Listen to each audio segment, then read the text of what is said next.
पहिलं पाऊल. पहिलाच दिवस होता कॉलेजचा. सकाळची थंडी, हिरवं मैदान आणि कानात चाललेलं गाणं, तेरे हवाले. अन्वी नावाची ती मुलगी ओढणी सावरत कॉलेजमध्ये पाऊल टाकते. मनात थोडा घाबरटपणा, पण चेहऱ्यावर आत्मविश्वास. पहिल्याच लेक्चरला ती मागच्या बाकावर जाऊन बसते आणि तेव्हाच डोअरकडे येतो एक मुलगा, आरव. टॅलेंटेड, स्टायलिश आणि सगळ्यांचं लक्ष वेधणारा. तो येऊन तिच्या बाजूला बसतो. अन्वीला थोडं अडचण येते. ती म्हणते, इतर जागा आहेत ना? आरव हसून म्हणतो, हो, पण माझा हात सांगतो की इथेच बसायला हवं. पहिल्याच दिवशी दोघांची एक छोटीशी ओळख झाली.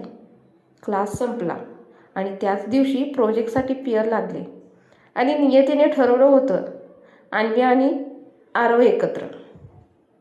नंतरच्या काही दिवसात कधी लायब्ररीमध्ये बसून प्रोजेक्ट, कधी कॅन्टीनमध्ये चहा, कधी शेवटच्या बेंचवर हसू आणि कधी वर्गभरात झाली चिडवाचिडवी. हळूहळू ओळख मैत्रीत झाली आणि मैत्रीचं रूपांतर भावनांमध्ये. एके दिवशी कॉलेजमध्ये कल्चरल फर्स्ट होता.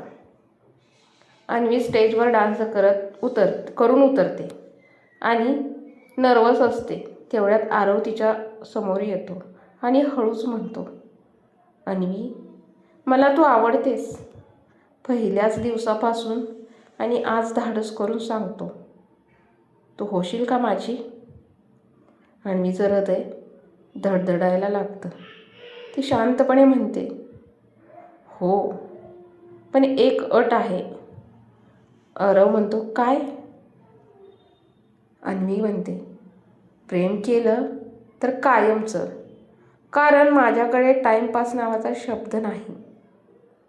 आरव तिचा हात हातात घेतो आणि म्हणतो, शब्द देतो, हे पहिलं पाऊल शेवटपर्यंत सोडणार नाही.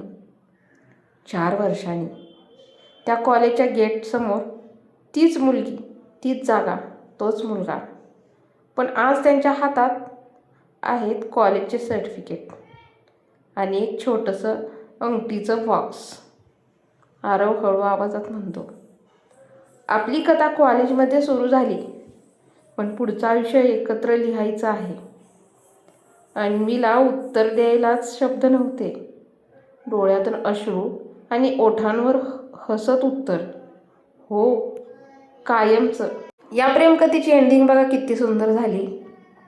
काही प्रेमकथा शिकवल्या जात नाही बरं का, तर त्या स्वतःच लिहिल्या जातात. तर मित्रांनो, कशी वाटली आजची कथा नक्की सांगा. आणि आपल्या चॅनलवरती नवीन असाल तर आपल्या चॅनल लाईक, शेअर, सबस्क्राईब केल्याशिवाय जाऊ नका. आणि अशाच भेटू उद्या नवीन कथेसह. तोपर्यंत बाय, टेक केअर.